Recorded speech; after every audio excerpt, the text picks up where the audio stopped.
John's son, Sonny Kakawa.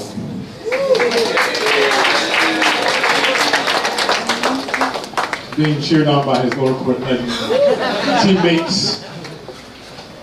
I don't know if Sonny earned his nickname just because of its derivative from his real name, or if it's a reflection of his Sonny personality. But he's a quiet guy, at least around us teachers. I don't know about on the lower field, but around us teachers, he's a quiet guy. But underneath that stillness is a palpable kindness. And maybe guys don't want this said about them, but I'll say it anyway. There's a sweetness about Sonny that's endearing. Every once in a while you'll get a sense of it when he lets a smile sneak out. On the fencing strip, though, there is no sweetness. There, Sonny is a fierce competitor who helped lead our team to a state prep championship this year.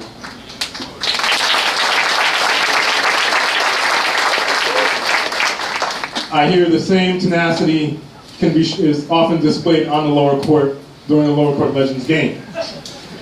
But Sonny will be attending Kane University next year. I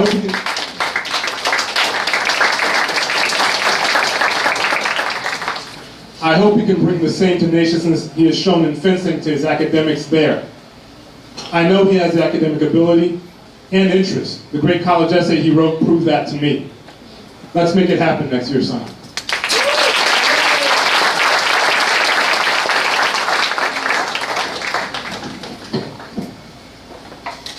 Jamal Kareem. Come on down. Jamal Kareem, and listen Jamal, I'm telling you right now, if nothing else works for you in life, become a game show host. I swear he is born to be a game show host. Get him on the microphone and he starts going and he starts smiling, he starts jumping around, and everybody just kind of gets engaged. And every time I watch him up in front of a room, I just think to myself, yeah, he should be like on Let's Make a Deal or something like that.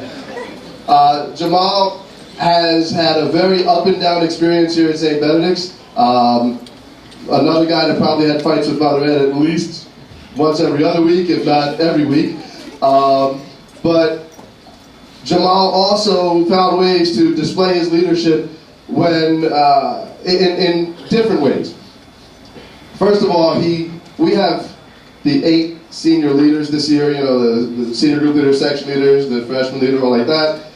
Jamal declared himself the 9th senior leader this year.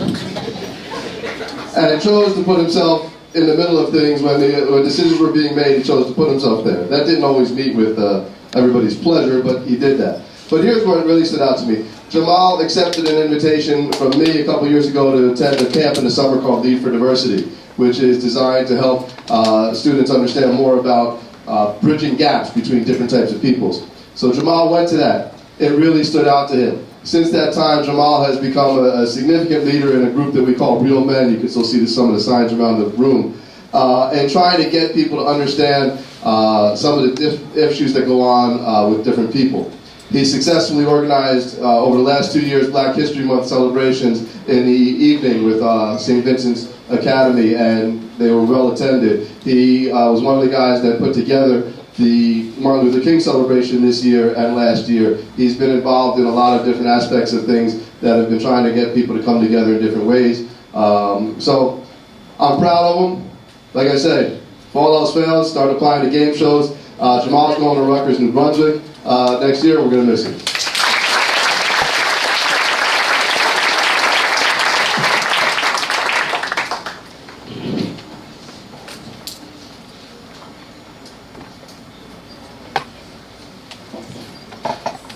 Kukli Kiminowako.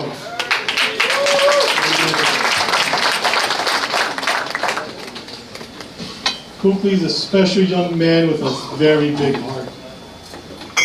There are many people that when faced with adversity, either don't have the courage to ask for help, or don't have the drive to keep pushing.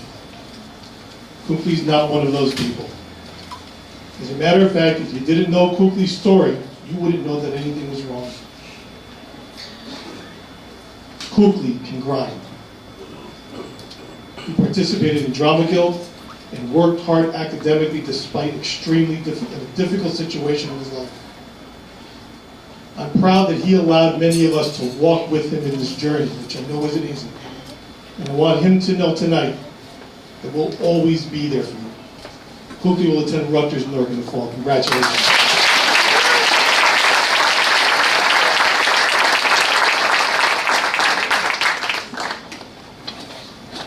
Vasi Kuna.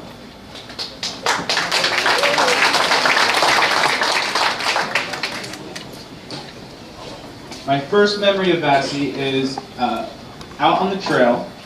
We're on a bus, and I'm asking the guys to do a very simple task. I can't remember what the task is. And the guys all get to work. He's a sophomore at this point, and they're helping on the trail. They're the service team. This is during the week of the hike. And everyone gets to work, and the jobs get done except for one. I'm like, Vasi, what's going on? He's like, well, it doesn't need to get done right now. That's true, but you need to get it done. And he's that kind of guy. He gets the job done, does it well, but on his time. I know for a fact that Vasi's going to be really well in college. Word of caution: do not be too lazy. Right? Get the job done as soon as you can. The earlier you get stuff done in college, the more fun you'll have. Otherwise, you'll have a lot of late nights, a lot of stressful days, and it's not worth it. So you're smart, you're hardworking, you're bright, you're going to be fun. Just get it done early. All right.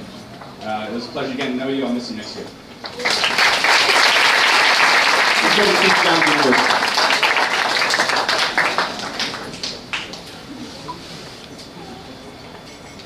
Jalen Lanier.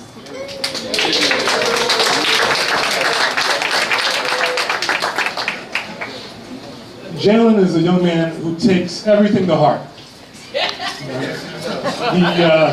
He takes things personally, and he takes a personal interest in other people. He's the kind of person who, when he asks you, how are you doing, it's not a throwaway line. He really means it. He wrestled here as a freshman and as a sophomore, I believe. He's a freshman counselor, a group leader, backpacking commander. He's a bright guy with good writing skills.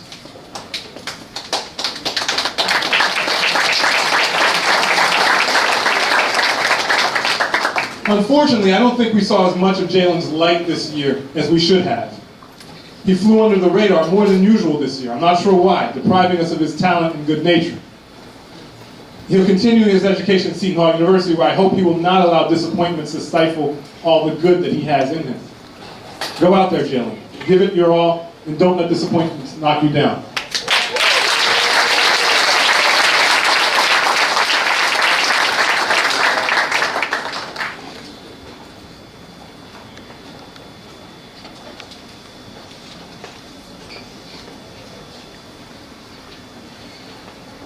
Alex Lemus.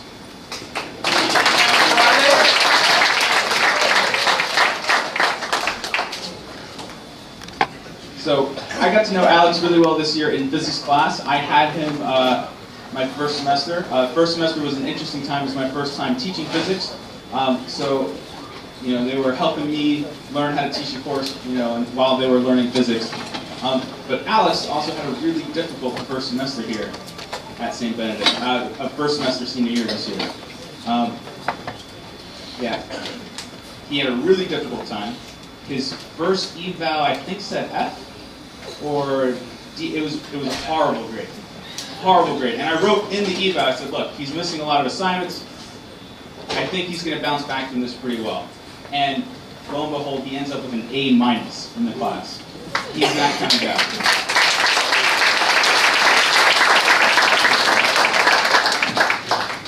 Alex, be around the right people, work hard, be yourself, and you're going to be real successful at Fairfield University.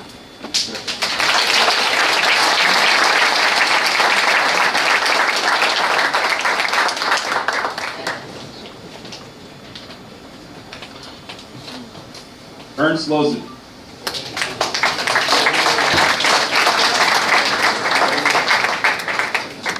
Ernst is another guy who had a rough year. I think I talked to Ernst more times in the first month of physics than all of the times otherwise while he was at St. Benedict's prep. He despite the rough year, he remained a solid student. The issue isn't that you're not smart, that you're not a hard worker. The issue is you don't have confidence in yourself.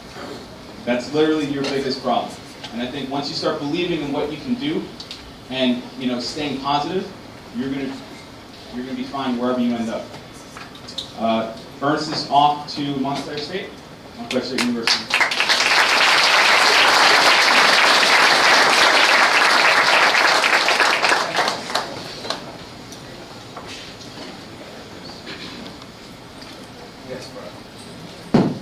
Yes, Brian, I'm talking about you. Brian Martinez. Yeah, Brian!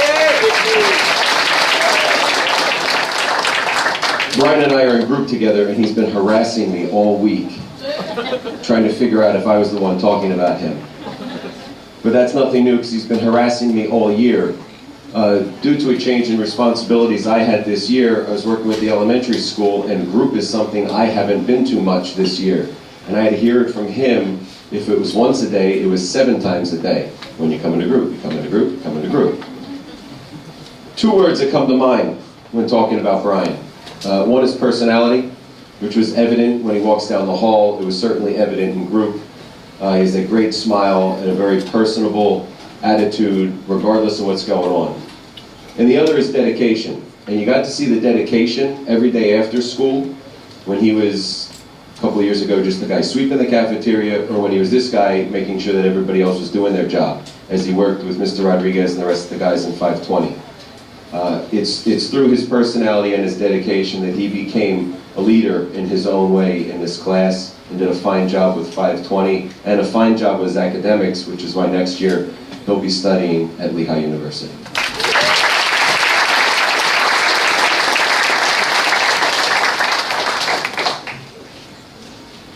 Paul Miranda.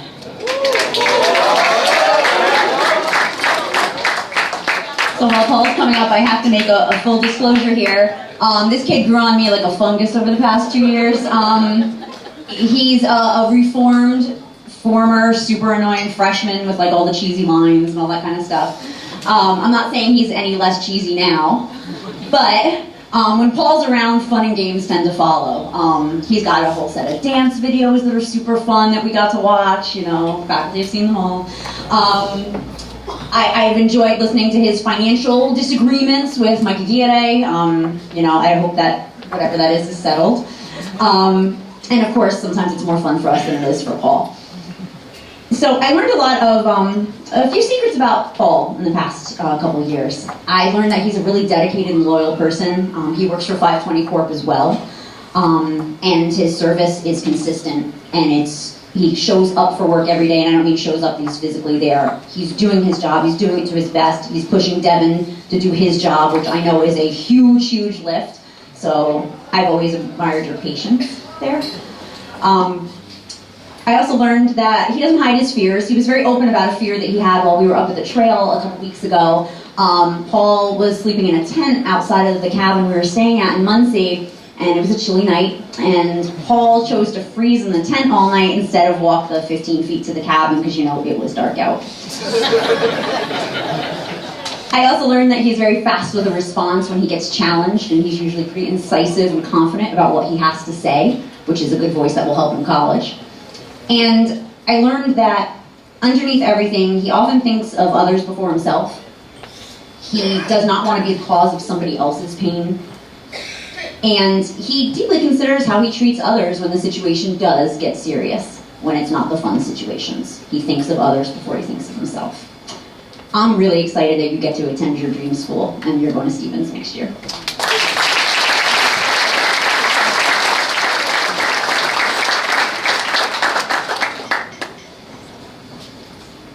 Father Ed mentioned this guy earlier because he's going down to Spring Hill College with the Jesuit school down south, Matt Moreno.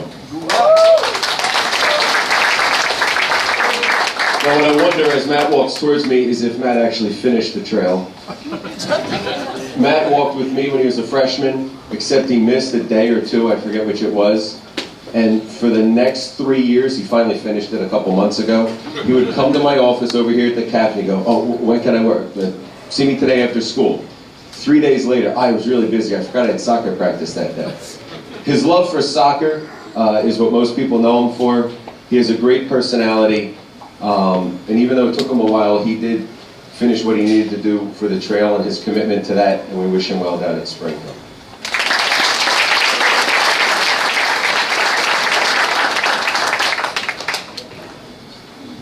Then you get me back to back. Othman Mohammed.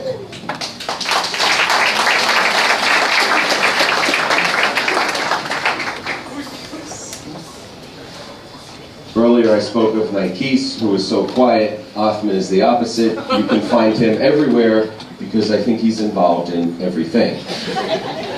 From doing the attendance, to running track, to interviewing you for the newspaper, and the list continues on and on and on. One of the other things that he's very serious about is his academics, which is what helped get him into the NHS and be one of the officers this year in the National Honor Society. Member of my group, so we had many arguments, whether they were academic or personal. One argument we had this year, actually, and this is what I really want to talk about with him, he likes to be challenged.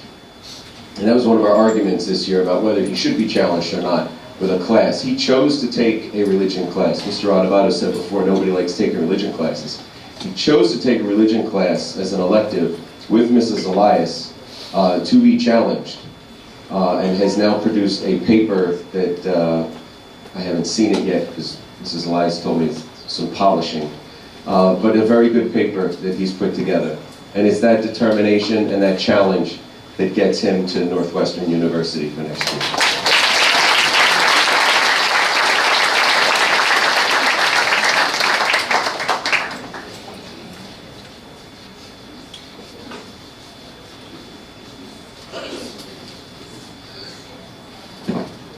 Obed Narcisse.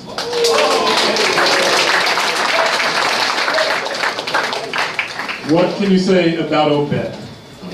I don't want to blow his head up too much, but the guy is virtually without fault.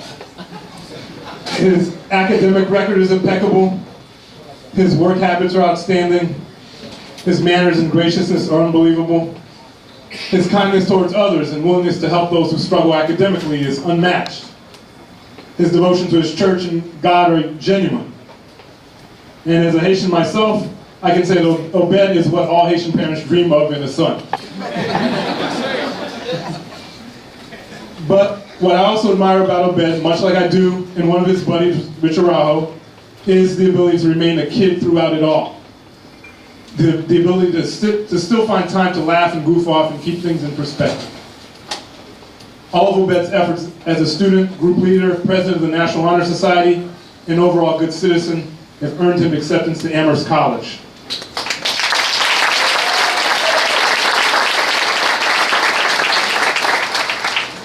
Following in the footsteps of Benedict's men like Dr. Sterner and Mr. Riley. I'm sure he'll keep our reputation there strong. Obed Narcisse.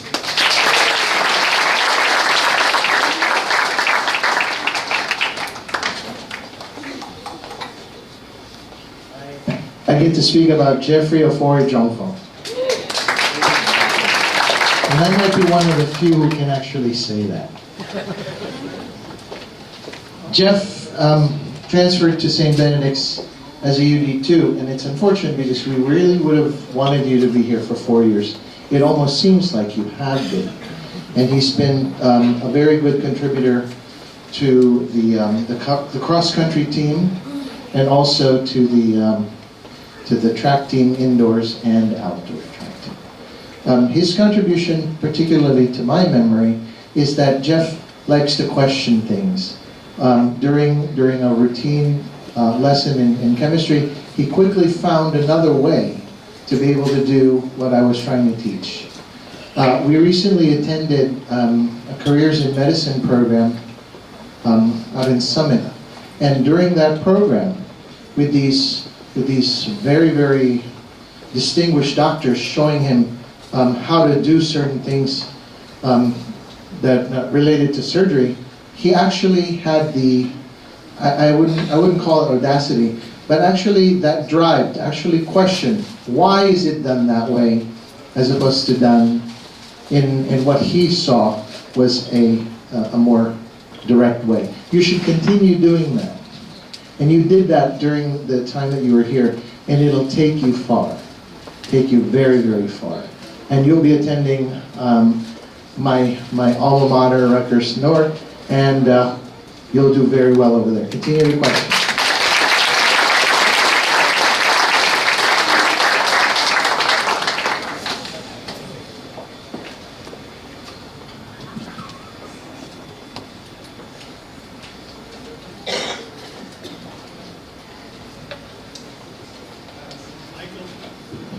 Michael Acaro. Good Michael.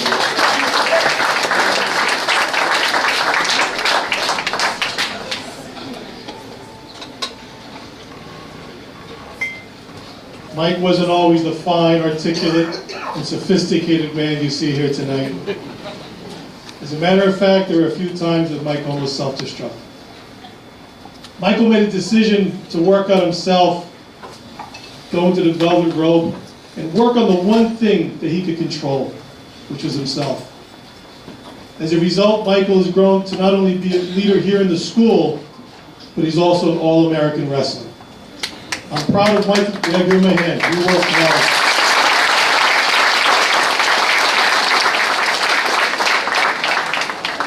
well. We're proud of Michael's ability to be able to trust others and for his compassion and caring for lots of kids here at Benedict's.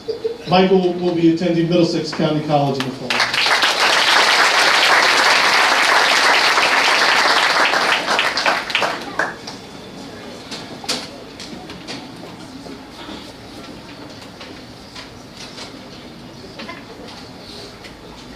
I hear that Obi walked out a couple of seconds ago, so I'll jump over to Omar Osborne.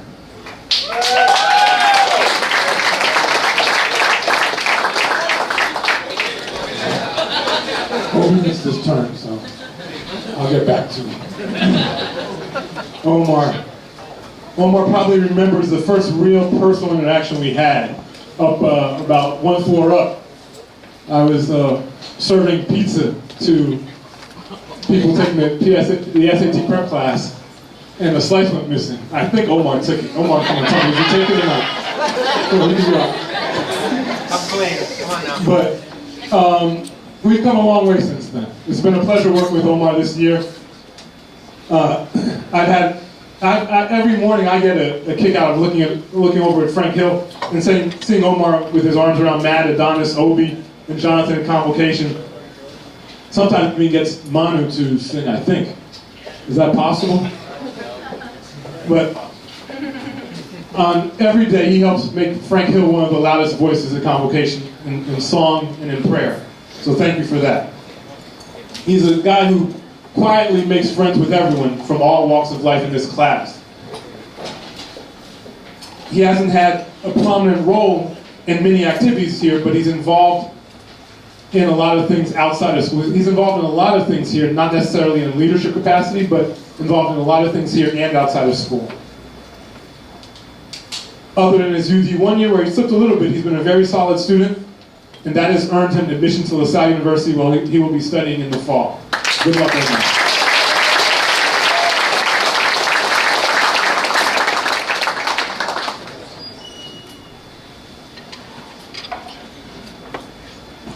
All right, Obi.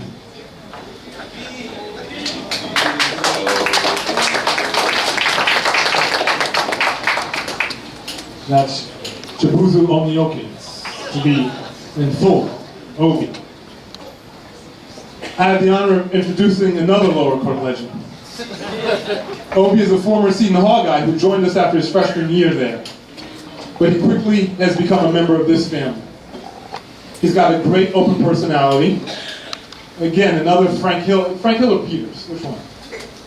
Another Frank Hill guy who makes that corner of the room lively every morning. If he doesn't, it's either he has his head in his hands or he's singing at the top of his lungs. I don't know, it's one or the other on a particular day. More often though, he's in there singing, giving his heart to the school. He was a great worker for Mr. Rodriguez in the 520 Corporation until he finally quit. I don't know why, but while he was there, Mr. Rodriguez loved him as an employee. I don't know where he ranks among the lower court legends in terms of points scored and ankles broken. But I do know that he's been a great friend to them, to that circle of guys. And next year he'll be studying at the University of Hartford.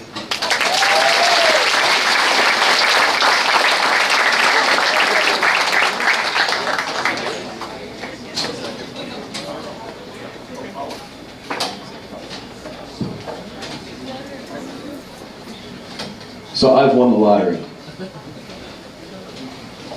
I get to speak about Isaiah Pankey.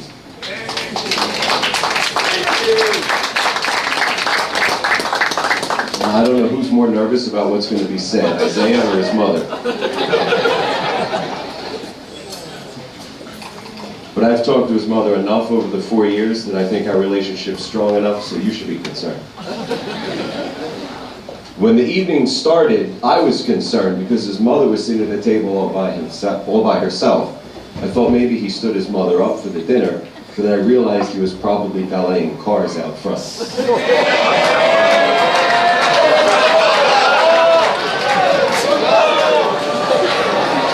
Now that we've dealt with the elephant in the room,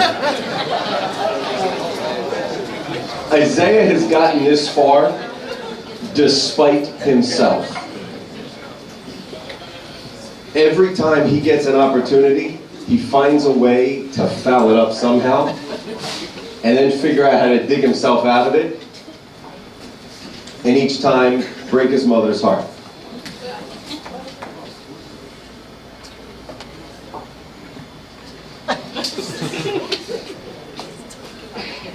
Yeah. The one thing that's helped him out is the people that have been behind him. His mother has been there for him all the way through. Mr. Bloor was a big supporter of him since last year when they met. People are still scratching their head why. I'm still scratching my head why I've been something of a supporter for him myself. He's got a lot of potential. You have a lot of potential. But the potential and the smile don't reach achievements. You've got to work on it. He gets a chance next year at Caldwell University.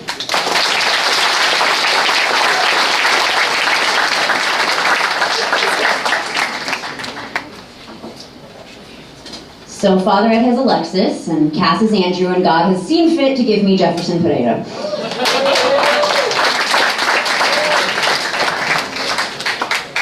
Just so you know, there were bets on whether or not I could make you cough during this.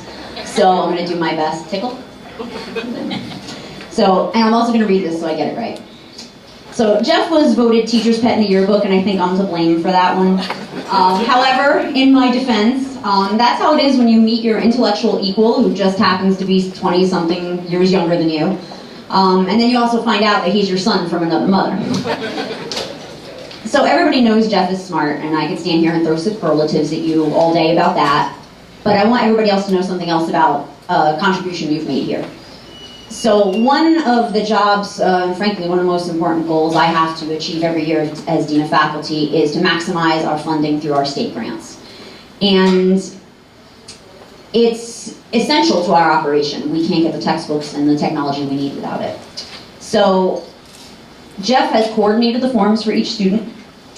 He collaborated with teachers on the submission of their students' paperwork. He completed a mailing to families if they didn't return their paperwork, and collated our entire dossier of paperwork for submission to our district and to the state. All told, his efforts directly yielded over $100,000 of funding for our school.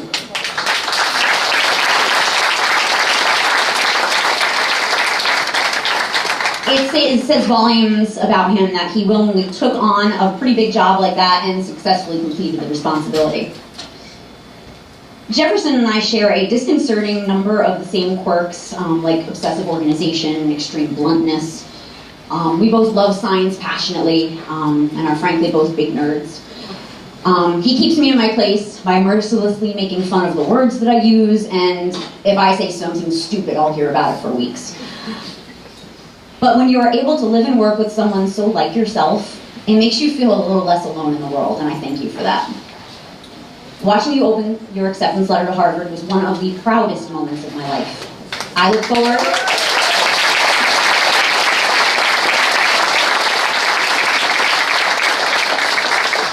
forward to being proud again in 4 years. But do it. No, tickle. There goes my bet. I look forward to being proud again at your college graduation in 4 years. In the meantime, I'm going to miss you terribly.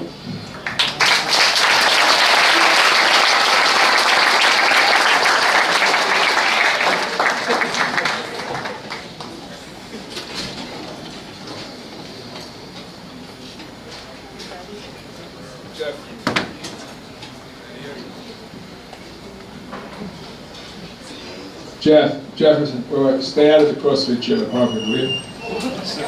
We're working out one day in the box, and there was this unbelievable crash. And we turned around in a hurry. The dumbbells are boom off the thing. Jefferson is laying in a heap with a barbell on his chest and all the dumbbells on his head.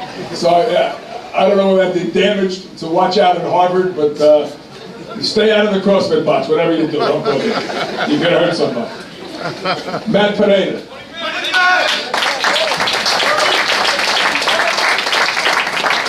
So Matt and I have gone through a series of, it's like riding a roller coaster. Matt, when he was really little, it's hard to believe he was ever little, but his older brother went to school here, graduated at Monmouth University, and so I knew Matt before he ever came to Benedict's, and I liked him a lot. He was really a great guy. And then he came here, and I hated him. For about 2 years, I said, this kid is insufferable. I couldn't stand him. No matter what you said to him, he had an answer. He couldn't convince me of anything. And then I don't know what happened. Either I changed or he changed, but this year he's been great again. It was the same guy that I knew when he was in elementary school before he ever came. He's a very sensitive guy, member of our basketball team. This is what's not supposed to happen ever, but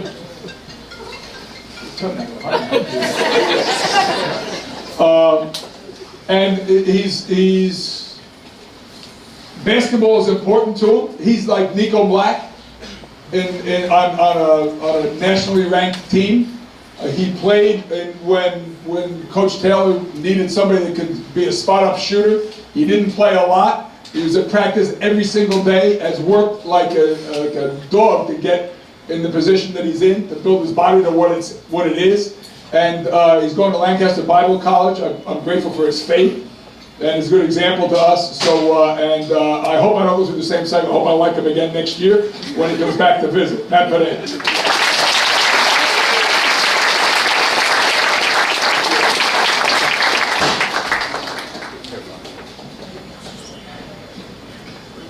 Rounding out the Pinedas with Michael Pineda.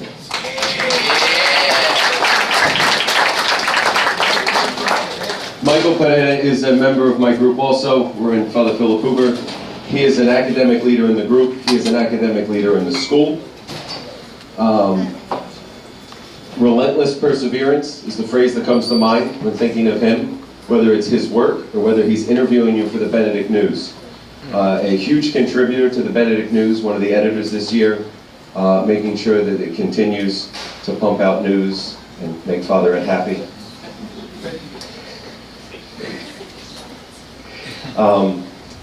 He was a great guy in group, because he would just sit there and was focused. Didn't care, the whole room could have fell apart all around him, and he was still going to get his work done, and would drag anybody with him if they were interested. Which is why next year he'll be down the Turnpike in Princeton.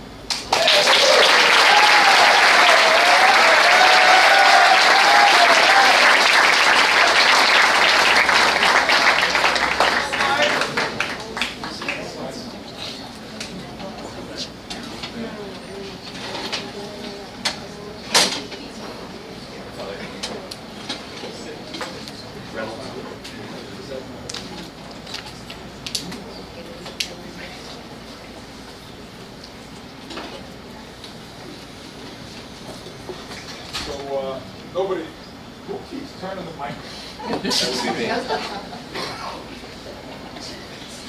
I don't think the seniors knew this. The guys that are sitting down, stand up on the floor. You may not have known this. I want you to see this. You may be too young to really realize what's going on. The adults will realize it, but none of us knew this. Or you're a member of our wrestling team. Where's Jonathan?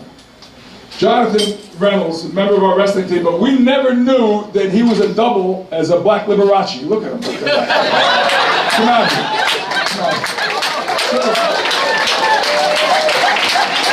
Play the piano, guys. Ray Charles, couldn't Ray Charles. I've seen Ray Charles close. I was at his foundation just recently. Jonathan was a struggler on the wrestling team for a couple of years. He let injuries get the better of him. But in the last year and a half or 2 years, he's come on and been one of the mainstays on our wrestling team, a team that finished in the top 10 of the National Prep School Wrestling Tournament this year. He's been a leader in his group. He's in that corner of the school that kind of carries convo when we're singing and praying in the morning. And I'm grateful for his determination, his unbelievable good example to the younger wrestlers and younger guys in the school with his determination, his disposition, and his consistency every single day, and overcoming that tendency to find little excuses for not doing things. He overcame that after 10th grade and has done a great job. Jonathan's going to study and double for Liberace at St. Anselm College in Manchester.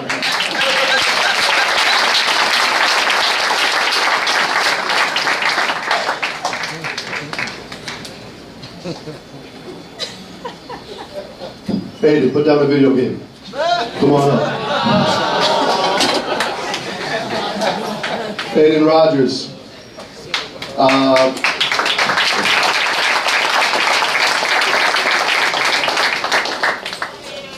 Aiden, a mainstay on our water polo team and swimming team. He came to us, one of the few guys that actually came to us with a background in swimming.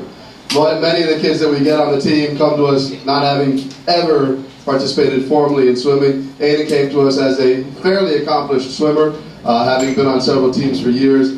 Joined the water polo team right away, which initially he wasn't so sure he was crazy about, as most swimmers aren't, but found a way and came to enjoy it a lot. But 90% of the time, you will find Aiden with his head in a screen somewhere, usually with headphones on and completely oblivious to the world around him.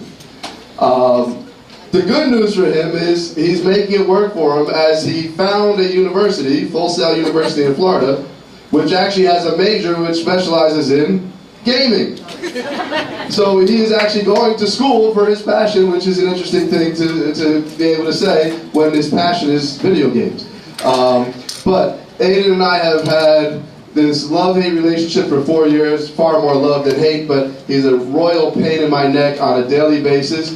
What I do appreciate about him, I've never said this, but I do appreciate about him is he, as much as I get on him about his grades, he has been all over me about me finishing my grad school work on a daily basis, coming in over this year, checking on me, asking me what my progress was, and making sure that I was doing what I was supposed to do. So I appreciate your love for me. You know I have a lot of love for you, and all the support that you've gotten from your parents over the years has gotten you this far. So, Aiden, studying at Full Sail University next year. Wish you all the best of luck.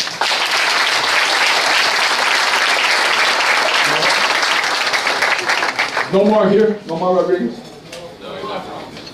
He said, no, he probably knew what I was going to talk about. That's what he did.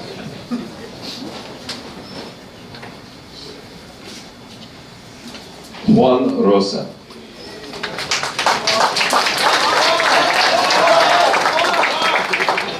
Another member of Father Philip Hoover. He served as our group leader this year. Juan is one of those background guys in the class. He was involved with the track team during his time here. He struggled with some injuries in track, but just one of those solid guys, consistent, kept his academics going, kept himself going, was there when his classmates needed him, and is able to go next year and study at Montclair State University.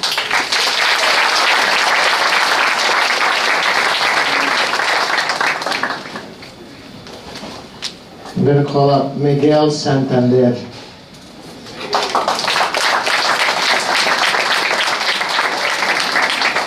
After I quit the 7th and 8th grade table, I moved over right here to the table where a lot of the kids who speak Spanish sit.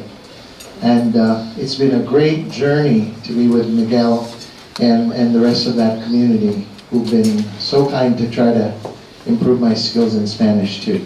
Miguel, it's interesting, Miguel transferred in as a sophomore and has been quietly plodding along in class and in various different activities in the school.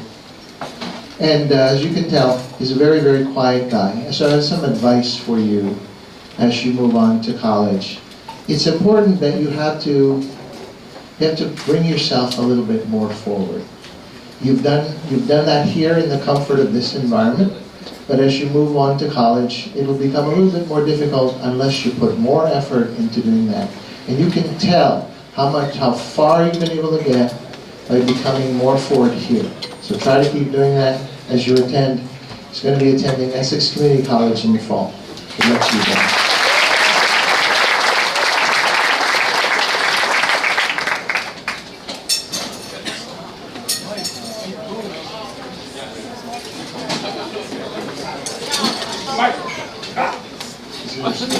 Oh, twofer.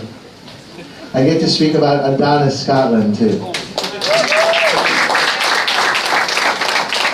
I'm going to stand next to you so you can't hit me.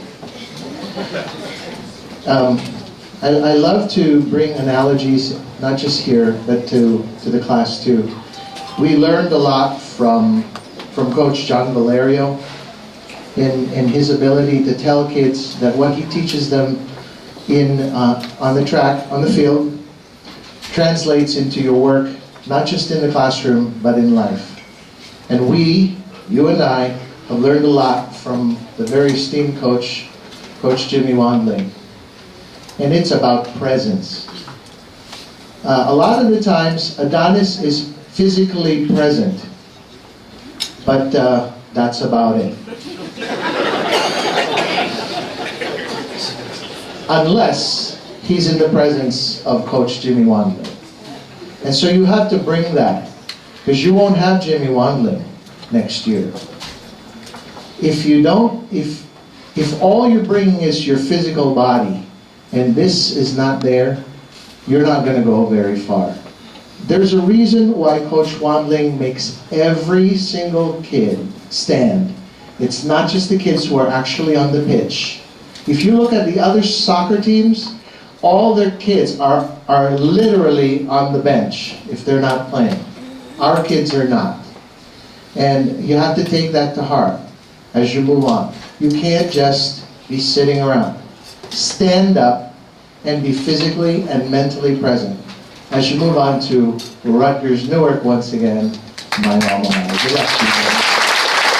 Show up. Show up.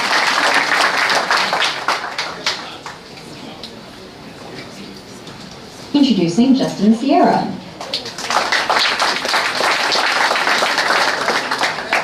So I work out with Justin's godmother, Brenda, and one day we're talking at the gym, and she says, I'm worried about Justin. He's always on those video games. He's got to get out of the house. You know, is he socializing at school? What's going on? I'm like, Brenda, he's fine, he's fine.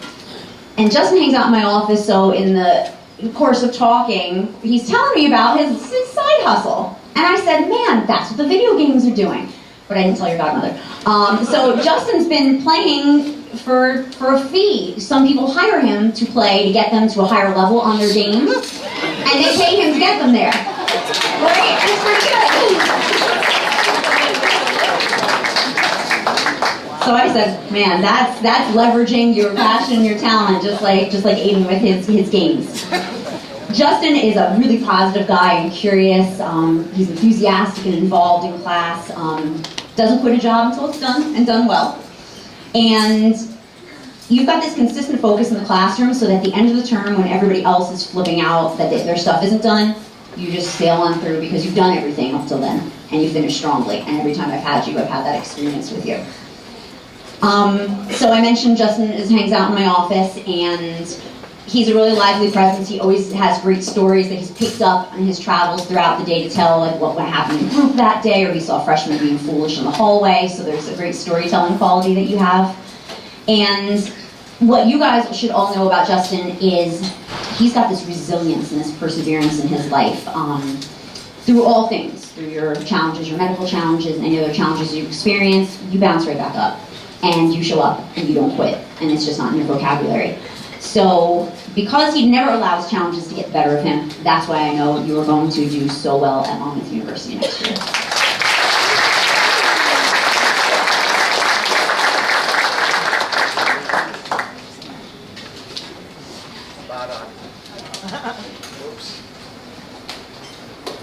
We had to suffer through him being called Baron for a long time. Byron Simmons, come on up. It's always more like Baron Simmons or something like this. Byron is a superstar on our track team. And he actually went to nationals, 3 times this year? And about to go to another nationals championship. Very quiet contributor. And the reason why you've been successful over here at St. Benedict's is because you have surrounded yourself with the right crowd. You're about to go to, I know the university where you're going to. So my advice to you, and thank you so much for all your contributions during the time that you've been here. You learned that because you're surrounded by a very strong team, they've been able to pull you forward. But to be very careful as you move on to the university you'll be attending next year, to continue to surround yourself with the right people so that you can continue to become, to reach the potential that's within you. Byron will be attending New Haven University next year.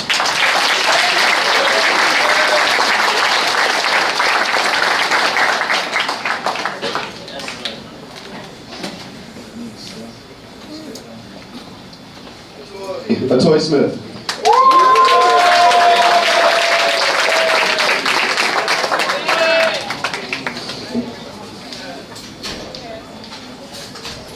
Two years ago, I think it was, I was convinced to start doing CrossFit workouts, and I showed up, and a toy became my inspiration. I wanted to look like a toy. After a couple of days, I realized it would never happen.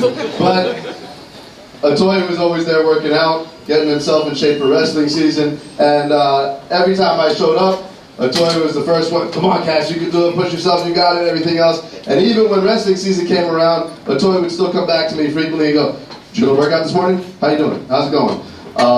And so I always appreciated that.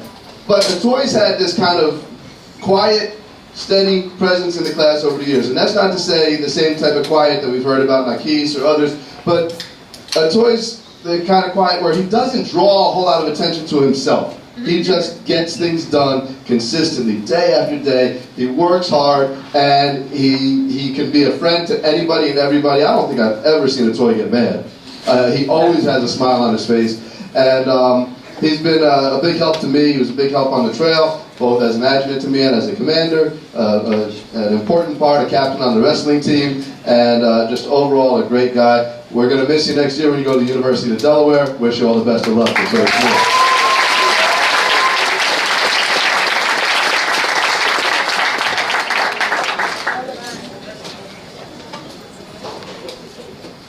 Tyler Sousa.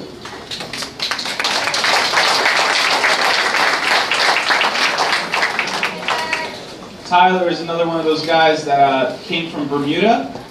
He came with his little cousin Daniel Cook, who we all call Cookie. Moved into the house last year when I was working there. Got to know him very quickly. He's got a big personality. When he walks into a room or a space, he makes himself known. That first year, for any student who transfers into Benedict's or any student who comes to Benedict's from another place, it's always a tough transition. Tyler went through that tough transition.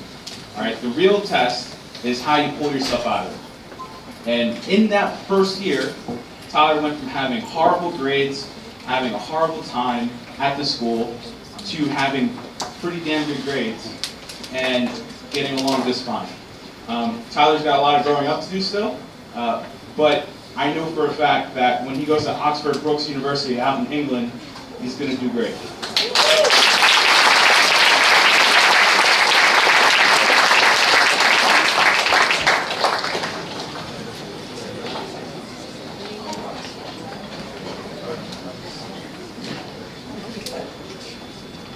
I'd like to call up Raekwon Strickland, please.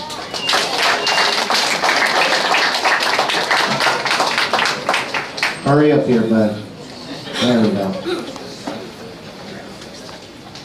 If you take a look at Raekwon, you would swear that we were at a 6th grade graduation.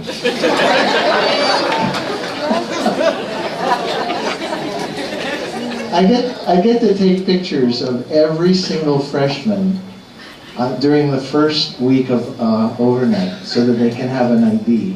And I really couldn't believe when Raekwon presented himself and said, yeah, I'm a freshman. I say, St. Mary's is not one.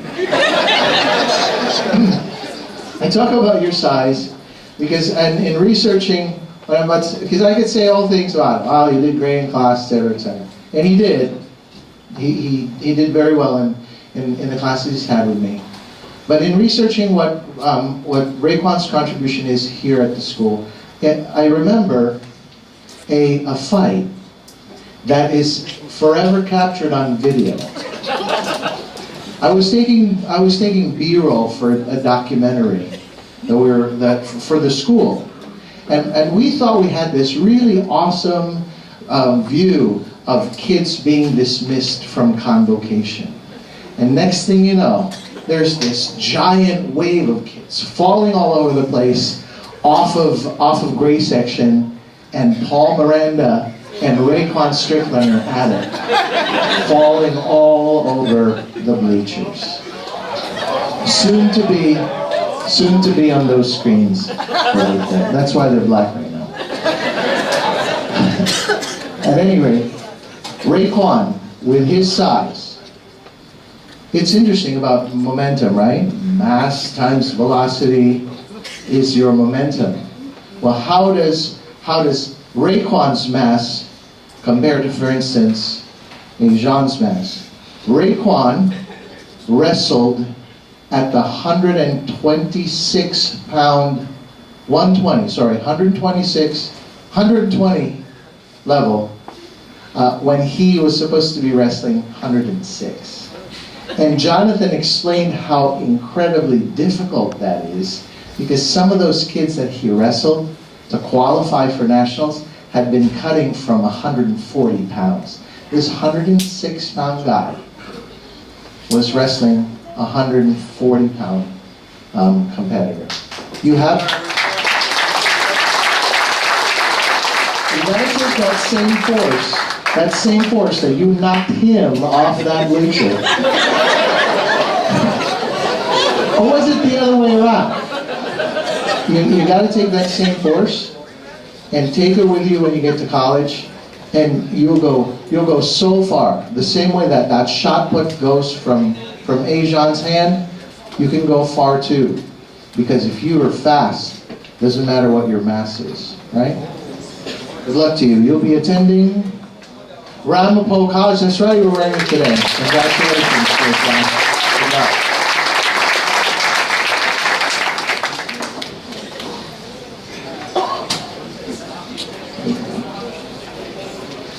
There are so many stories people could tell about Tavon Thomas that I don't even know where to start. Tavon has been here a long time. He went to St. Mary's before he came to St. Benedict's. And he stood out to me when he went to St. Mary's because I would watch as the classes, especially when he was in 8th grade, I'd watch as the class would come down to lunch every day, and this kid, I didn't know who he was at the time, this kid always had that look on his face like he was up to something. I never knew what it was, and he was always in line, but he always looked like he was up to something. And then he showed up, and his first year, struggled a lot here. And I remember conversations with him and his mom, and there were times when his mom was ready to throw in the towel, there were times when we were ready to get rid of him. And yet he kept pushing, somehow he kept going. And over the years, he's really taken on a life of his own here at the school. Sometime, I think it was the beginning of last year, maybe the end of 10th grade year, when he decided to join 520 Corporation. And that was really a turning point for him. working with Mr. Rodriguez and the guys in 520, he really started to find, I think, himself a little bit and figure out that he could have a real place in the school here. I've had the distinct pleasure, or maybe not always a pleasure, of having Tavon in every course that I've taught, that I teach here at St. Benedict's. I teach a first aid course, Tavon took it. I teach a leadership course, Tavon took it. I teach a diversity course, Tavon took it. I don't know how he ended up in all my classes, but he did. Never signed up for a single one, but had to go through all of them. But here's the last thing I'll say about him.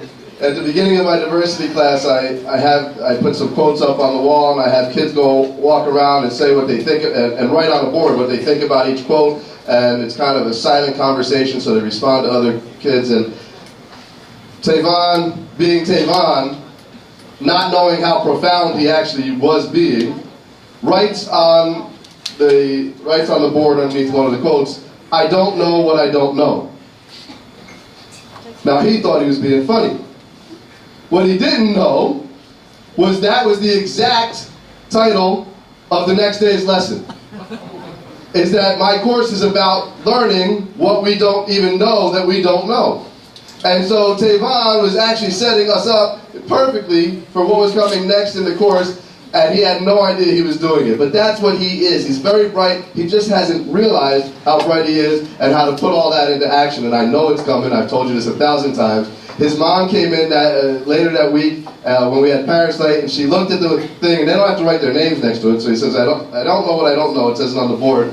No name next to it. And his mom comes in and she goes right away, "That's my son's, I can tell already."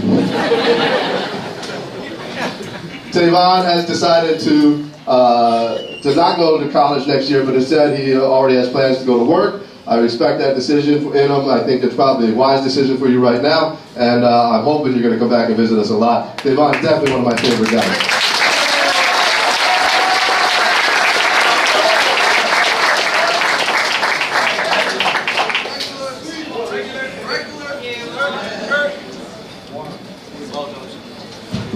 All right, Tiago Torres.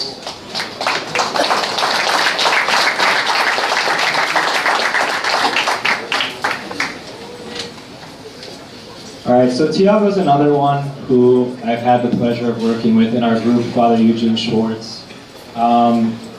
Unfortunately, the yearbook does not have a category for the strangest laugh, because if there was one, it would be Tiago's, hands down. So Tiago's laugh, Tiago's laugh, I think I would liken it probably to that of a hyena.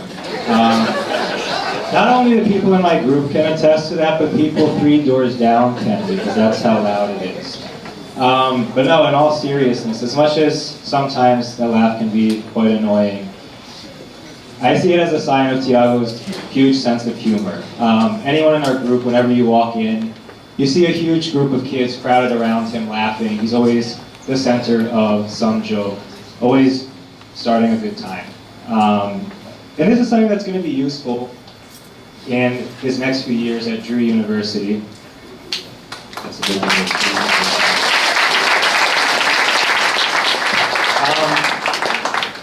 Because as many of us can tell you, undergrad can be a frustrating experience. It can become stressful, and sometimes we'll hit some dark times. But having that sense of humor is always going to help you to find that light, no matter what the circumstances are. So, Tiago, I thank you for your sense of humor and for your friendship over these past few years.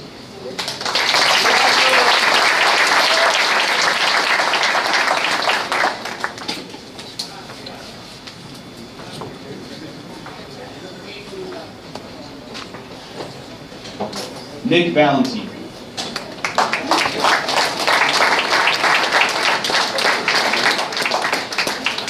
Nick's another guy that I've known since his 8th grade year. He took my 8th grade fencing class. I always wished he would become a fencer, and sadly he did not.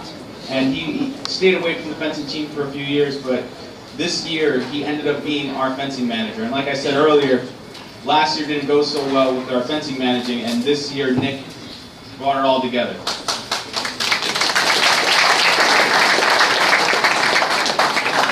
And it seems, I mean, being a manager, it seems like, oh, that's you taking the easy way out.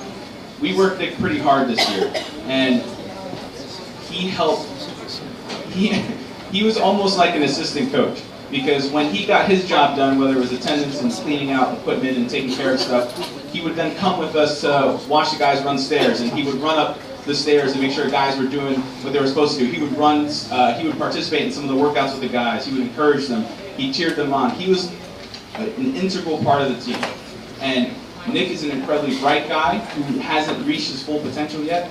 And I hope that you just keep working and you keep believing in yourself, because you're going to do great things. All right? You're going off to Bloomfield College, correct? Congratulations.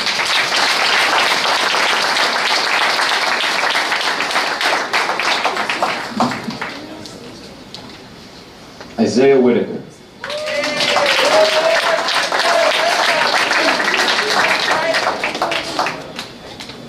Isaiah Whitaker comes to us not by chance. He's a legacy. There's a family connection.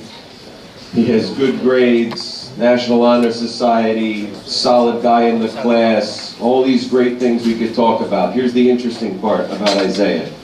It had to be going into 10th grade, and again going into 11th grade, where he comes and says, well, can I miss the first 2 days? I have a chance to attend this camp, and he goes through this whole thing. Ladies and gentlemen, it's a golf camp. Isaiah showed up on day one with his golf clubs. I have not played him on the links because I don't know how to play, but from what everybody tells me, he's very good, and it's a passion of his, and it's one thing that really separated him from his classmates, made him a little special there. It was the love and energy he brought in with him, and still carries with him today. And hopefully will carry with him next year when he goes off to Stevens Institute.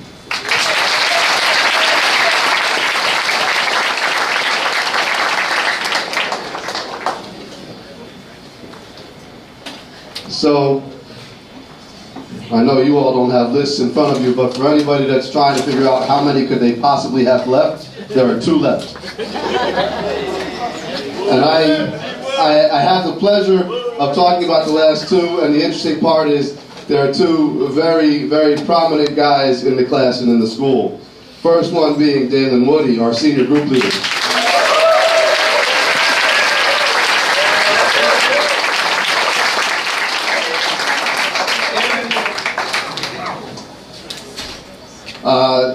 Dalen's freshman year, he didn't really stand out all that much. His older brother was here, but Dalen just kind of went through the motions, and by his own admission at an event earlier this year, you know, kind of was harboring some internal emotional issues and things like that, and wasn't allowing himself to really take advantage of things. But then, 10th grade year, he allowed himself to take advantage. He was invited to be a counselor for the freshmen, and became a counselor, and repeated that in his 11th grade year, and then that led to him being named the senior group leader for this year, a job that he has done very admirably. What was interesting,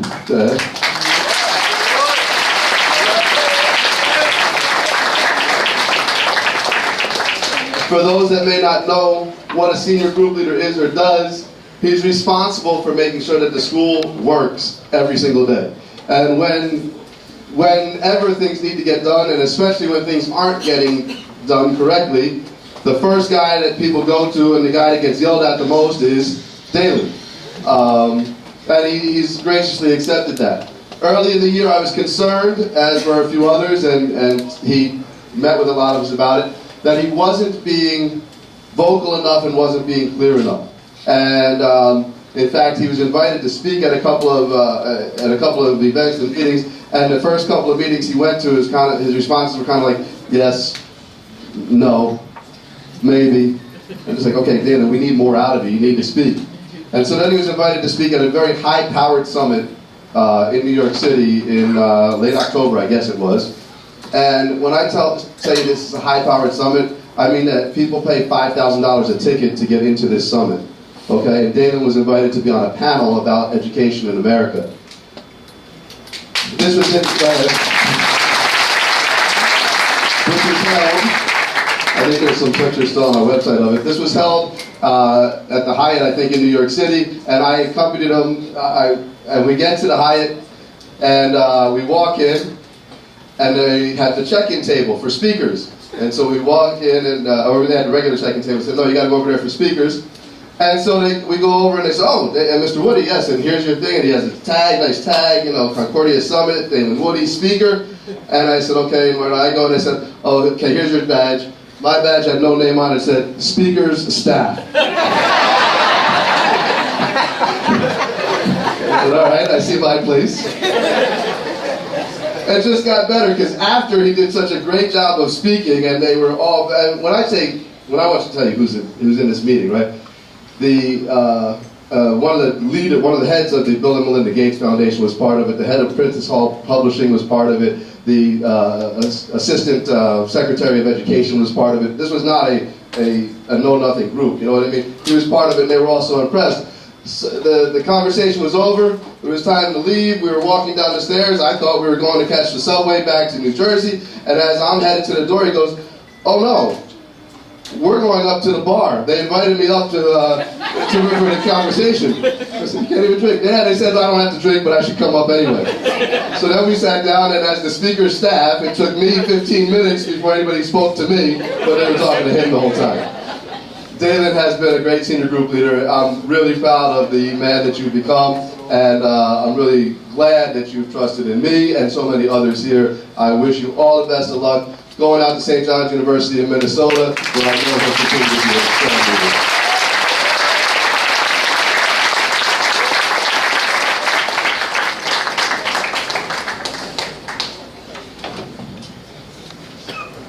They'll probably be mad at me for saying this, but I'm going to say it anyway. I graduated from the University of Notre Dame. I love the University of Notre Dame. But this year, for the first time since I graduated from the University of Notre Dame in the early 90s, I seriously considered, I can't do it, but I seriously considered cutting all ties with the university. Because Travis Wright applied to go to Notre Dame. I cannot think of a better candidate for Notre Dame than Travis Wright. Notre Dame did not accept him. And I am extremely upset with the University of Notre Dame for not accepting Travis Wright. But let me tell you more about Travis and why I'm upset about this specifically.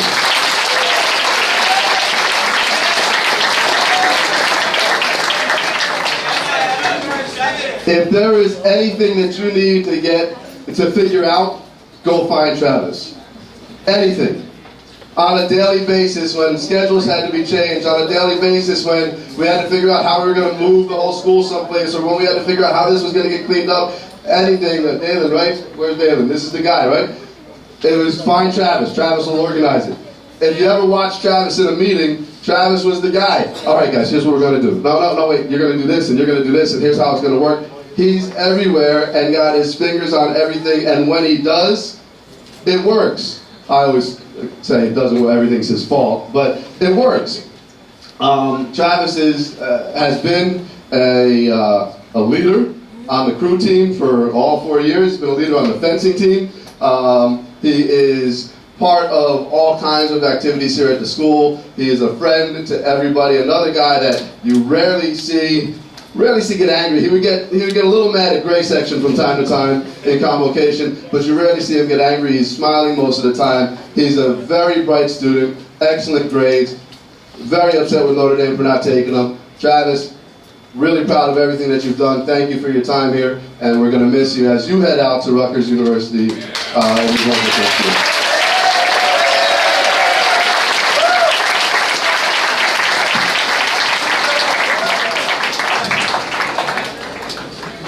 So one question, is there any senior that came in late that we missed? If you're here, stand up. If somebody came in late, we didn't get your name on the sheet. Who we missed? We didn't miss you, you stand up.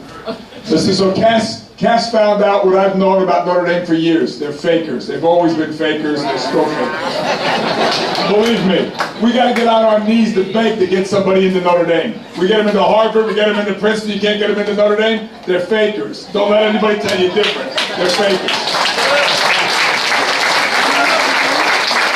And they're really, don't get me going, they're really not interested in having kids of color unless they play football or basketball. No interest. They're fakers. With douche. don't know what you think I have any strong opinions about Notre Dame, but we did you? So, for the purposes of recognizing everybody at once, I present to you the class of 2017.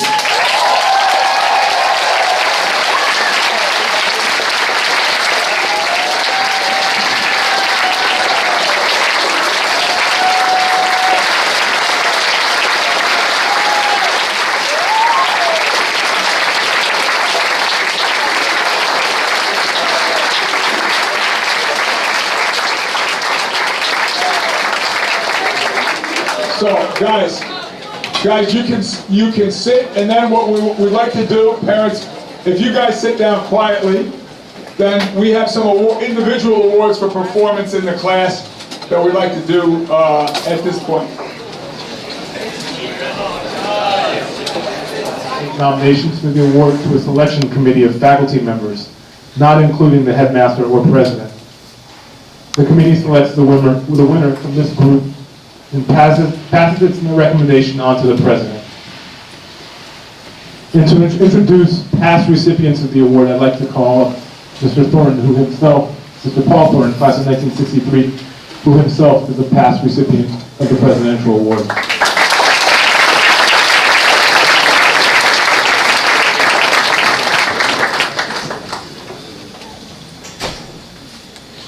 Thank you. My role really is just to recognize those who are here with us this evening. This will be the 70th presentation of this award. First recipient, Joe Barber, is still with us. I spoke to him the other day, and he wanted to extend his congratulations to all the students who are nominated this year and to the young man who was chosen to receive the award this year. Among us this evening, most of you know them, certainly the students do. Tom Leahy, who won in 1977.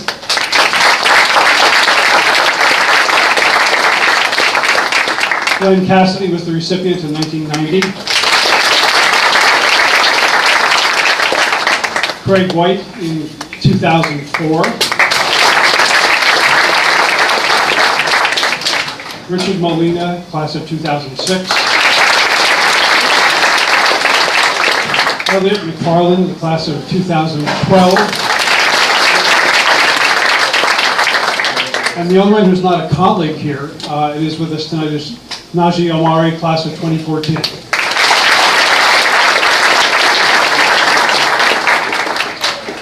Thank you, Mr. Thornton.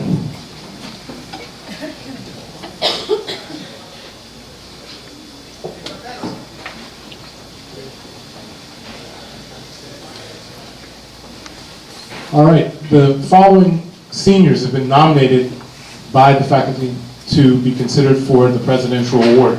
And I ask them to stand when their name is called and to remain standing. Pabina Asante.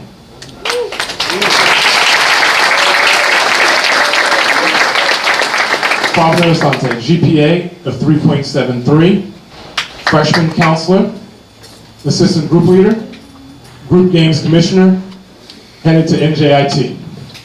Pabina Asante. Fasi Bati.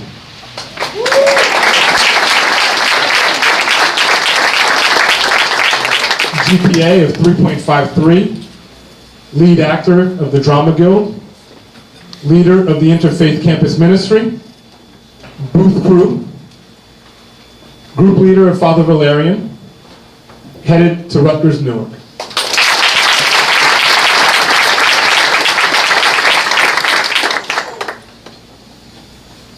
Nicholas Black.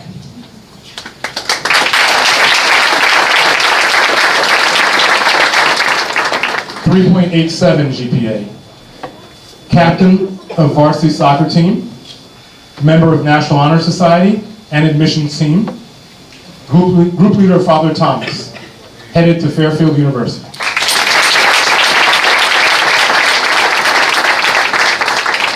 Joseph Carmona.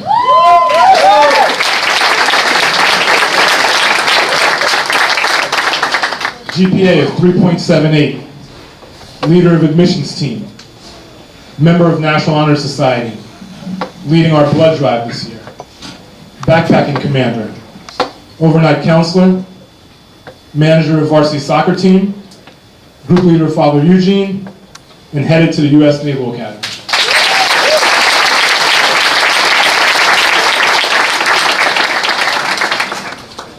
Jose Estrella.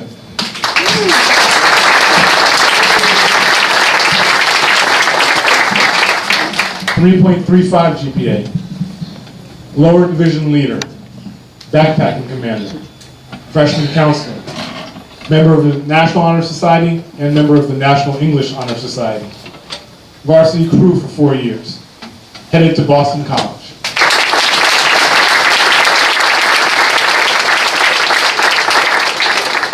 Jeremy Ferreira.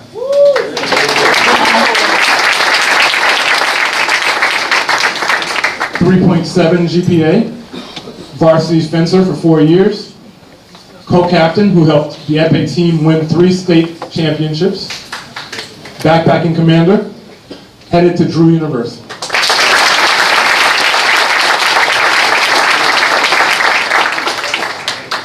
Obed Narcisse.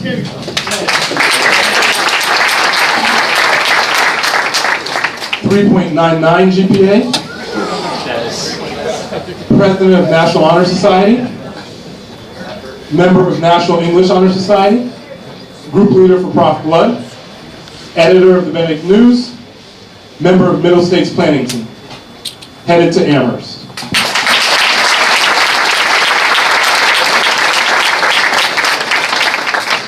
Jefferson Pereira.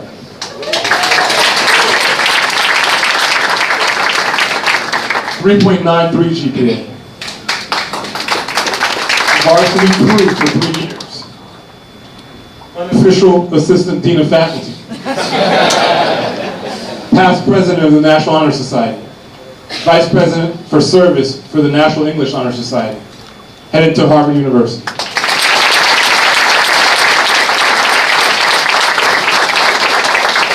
Michael Pereira.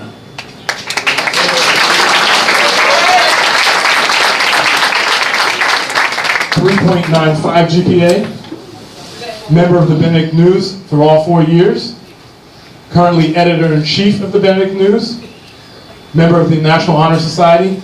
Headed to Princeton.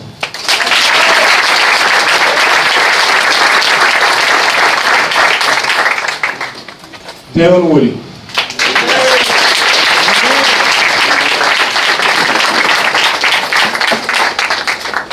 .41 GPA. Senior group leader. Varsity wrestler. Captain since sophomore year. Gravy Jazz Band. Headed to St. John's in Minnesota.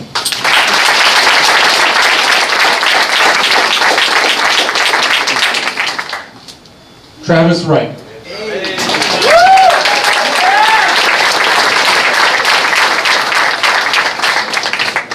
.69 GPA. Member of the National Honor Society and National English Honor Society. Gray section leader. Backpacking commander. 3-year varsity fencer and currently a co-captain.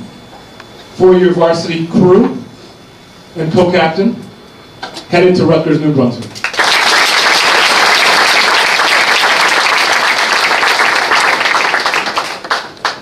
Abbott Melvin Galvano present the winner of the Presidential Award.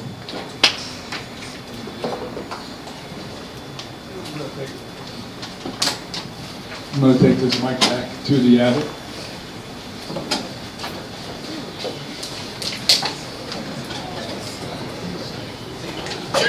Not because I would get lost in there, it still bothers me. What I was thinking throughout the presentation, not its length, but its content. It's quite remarkable that such a group of diverse young men come together here in a very limited way, education, and become a family, and become a group of men that will always know one another from a highly personal way, and we hope continue to contribute to this place, blessed by God.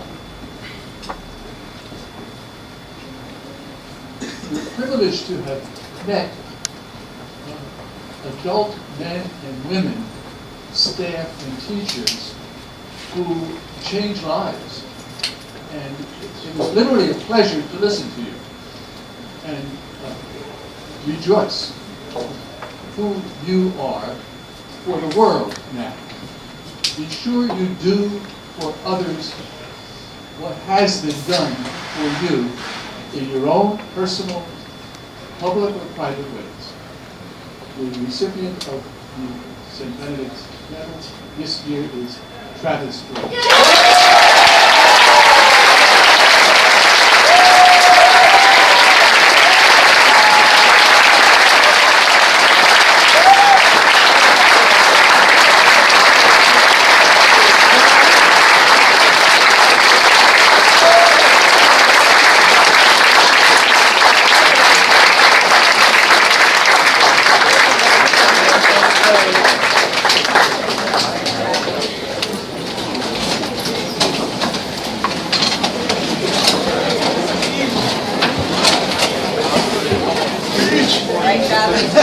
Good evening, everyone. My name is Travis, as you know. First off, I'd like to thank my family for all their love and support that they have done. I'd like to thank my brother for waking up early with me and dealing with my struggling schedule every day. I'd like to thank the faculty for all the time they've put in, motivating me, pushing me to be the best that I can be. I'd like to thank my coaches for putting in the hours that they have put in to help me become a state champ and a rower in 2 sports that were very foreign to me. I'd like to thank all my brothers in the class of 17 for all the good memories, all the headaches, great section, but we made it, so thank you and get home safely.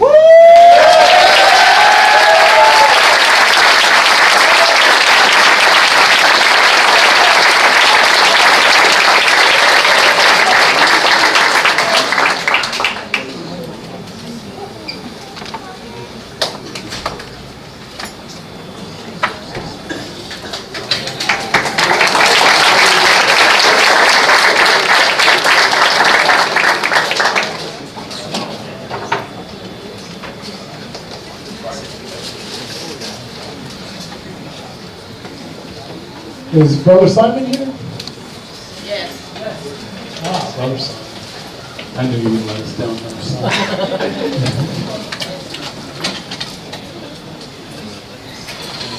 Brother Simon, we're going to bless him before we sing Alma Mater and say goodbye. Let's bow our heads. In the name of the Father, and of the Son, and of the Holy Spirit. Amen. Father God, we give glory and honor to you who calls us each by name. Thank you for giving the monks and teachers the opportunity to be stewards of this school. We humbly ask that you give us the courage to continue to seek your face through the daily interactions with these students. Thank you for bringing us all together to celebrate the accomplishments of your children. Thank you for blessing our students with the wisdom to discover their gifts. And now for the seniors.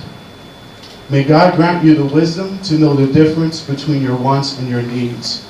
May you sing for joy, even in dark and lonely times. May you promote justice and peace in the world, even when hatred is being spread. May you celebrate and lift up those around you, even when the applauses cease. May you know that you are loved, no matter what or who you are. And may God, our God, bless and keep you in all that you do, so that his kingdom continues. Amen. Amen.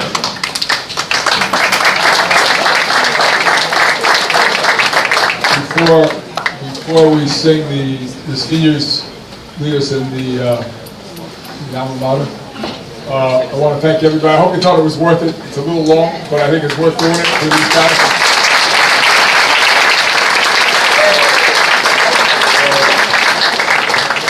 Just a reminder, convo is at 8 in the morning.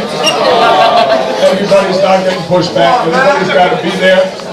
And parents, we hope to see you.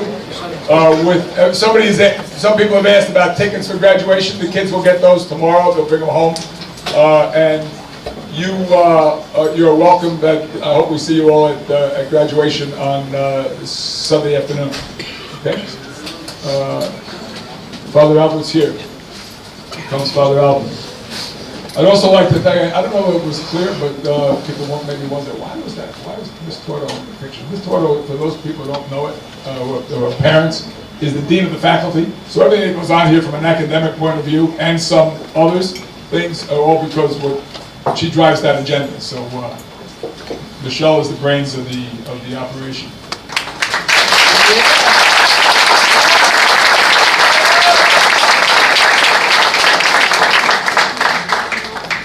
We'd ask you to please stand. Seniors, this is the last time you're going to sing the alma mater as students. They will sing it on Sunday, you'll be alumni by now. The seniors don't need to look at the words on the back of the program, but others may want to join them on the back of the program. Thy praises now we fondly sing, ever dear Saint Benedict, our loyal hearts to thee we bring, ever dear Saint Benedict, for God, for country, and for thee, be this our watchword Trinity, thy sons forevermore are we, ever dear Saint Benedict. All hail to thee, our mother blessed, ever dear Saint Benedict. No son but he thy least behest, ever dear Saint Benedict. When left behind our bright school days, our golden carefree student ways, we still shall sing thy deathless praise, ever dear Saint Benedict.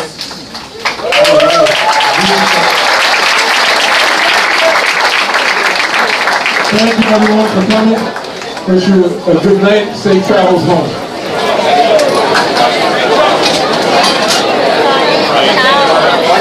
Right.